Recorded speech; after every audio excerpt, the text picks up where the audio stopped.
Pessoal, boa tarde, tudo bem? Se vocês ouvirem algum barulho, eu peço desculpas já de atenção. A gata que também está aqui, a Shiri, é a gata da minha esposa, tá? Ela está aqui. Se ela fazer algum barulho também, me perdoe, mas é normal, tá? Não tem o que fazer. Então, vamos lá.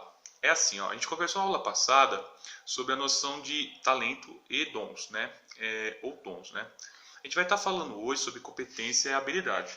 Então, a primeira coisa que é importante entender é que essa noção de competência não é uma noção que está fechada, ou seja, não é uma noção que ela tem um único significado. Há vários significados, há várias formas de debater competência. Tá? É uma noção que tem um debate do que seria competência, até porque é uma noção que não é tão antiga, ela não é tão recente, mas também não é tão antiga. É uma noção que está ainda em construção, de certa forma, tá?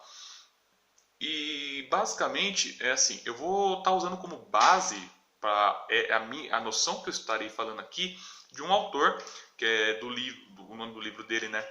As 10 novas competências para ensinar, tá? Da minha formação.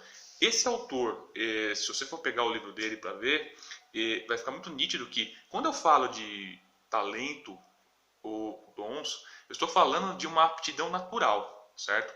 Esse autor vai propor que competências e habilidades elas têm a ver com um contexto em particular, um momento específico da história que eu estou vivendo, e ele deixa muito nítido que as competências que ele propõe nessa obra, que é uma obra que ele propõe competências para o século XXI, que as pessoas deveriam ter, não importando o seu talento ou a sua aptidão natural, elas se justificam porque ele percebe que há, como característica da nossa sociedade, uma certa tendência à estabilidade. Ou seja, a nossa sociedade que nós vivemos, certo?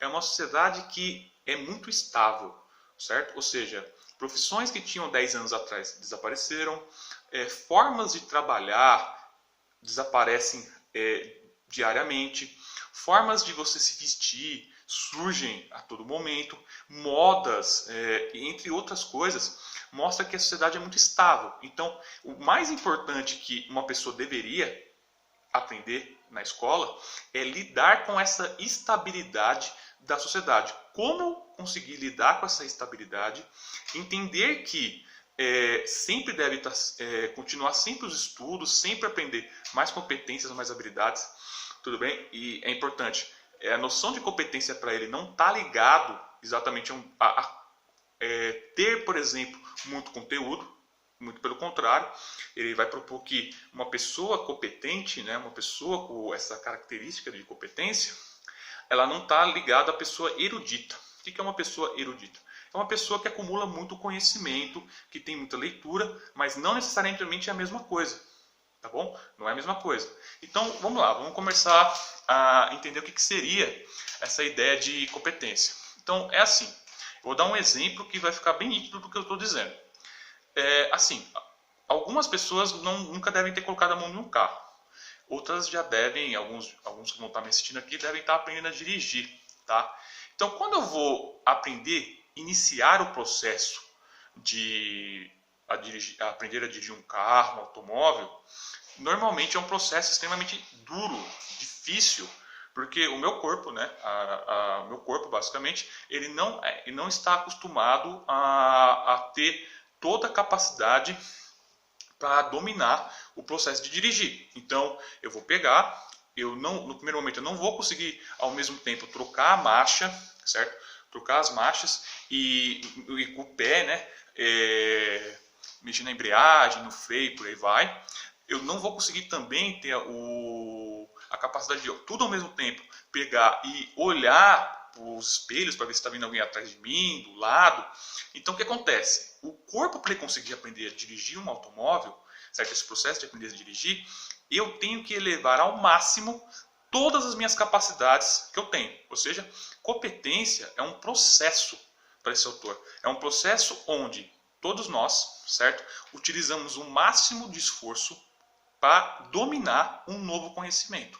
Então, uma pessoa competente não é uma pessoa que lê muito, não é uma pessoa que estuda obras teóricas, bastante obras teóricas. Não, é uma pessoa que utiliza as suas capacidades e as eleva ao máximo e consegue adquirir novos conhecimentos.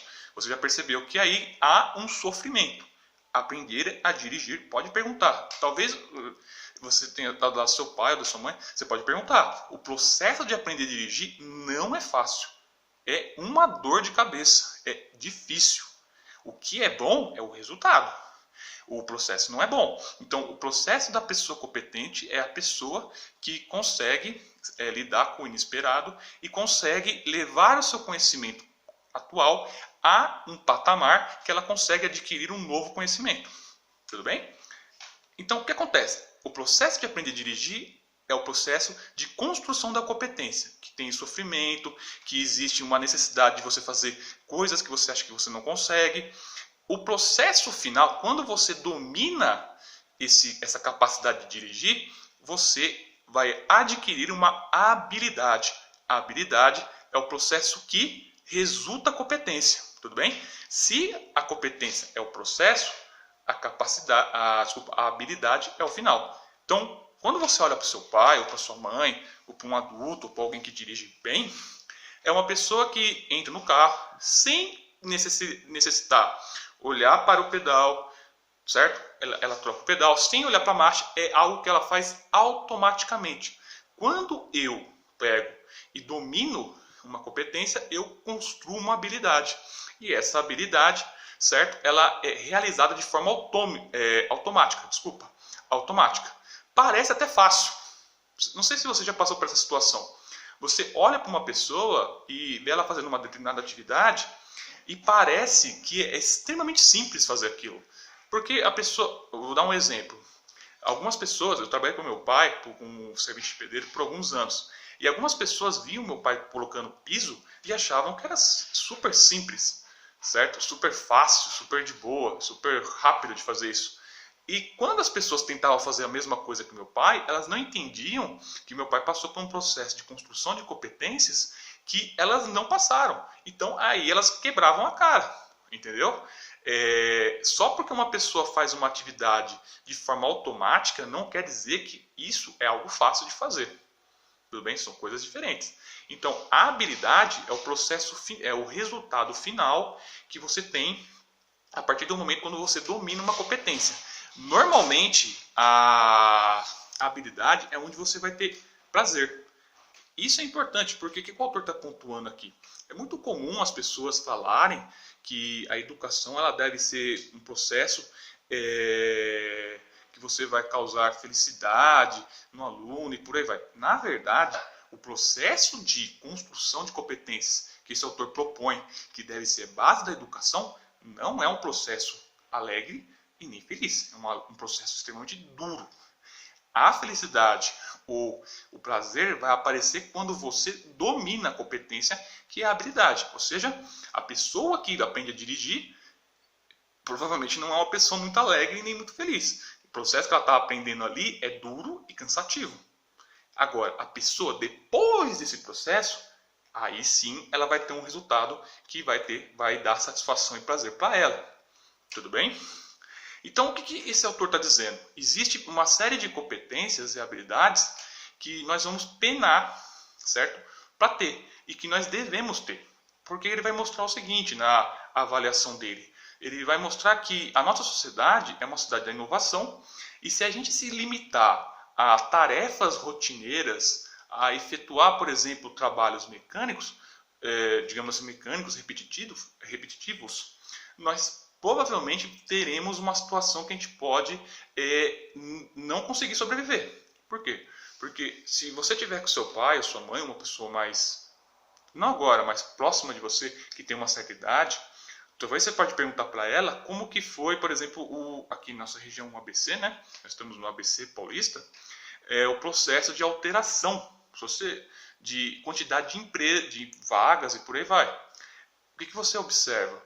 É que você tem uma substituição da mão de obra, certo, por máquinas. E esses processos são repetitivos. Inclusive, o autor, né, do livro dá um exemplo. Se você colocar uma máquina, um supercomputador, certo, para jogar xadrez com o maior jogador do mundo de xadrez, provavelmente a máquina vai ganhar, certo? Por quê? Porque a máquina ela tem a capacidade de pegar todas as jogadas existentes possíveis, você programa ela e ela reproduz. Agora, existe uma situação que o jogador de xadrez pode vencer a máquina. Fazer algo que a máquina não conhece. Ou seja, que ele pode produzir uma jogada, uma nova técnica que a máquina não conhece de xadrez e vencer ela. E isso é possível. O que o autor está dizendo é que a educação deve ser baseada nisso. Tá? Ou seja, em fazer a pessoa entender que há uma situação de que ela vai viver uma sociedade provavelmente estável, não há nenhum horizonte de que isso vai ser diferente e que ela deve estar sempre pronta a desenvolver novas habilidades e competências, mesmo que ela tenha um talento muito grande, porque provavelmente ela vai precisar dessas habilidades e dessas competências. Então é isso, pessoal. Por hoje a gente chega. Dúvidas? Coloquem aqui embaixo ou me procurem, tá? Pode mandar lá mensagens lá no WhatsApp, tá? Lá no grupo, e aí a gente conversa, tá bom? É só isso, e até mais, tá, pessoal? Boa tarde.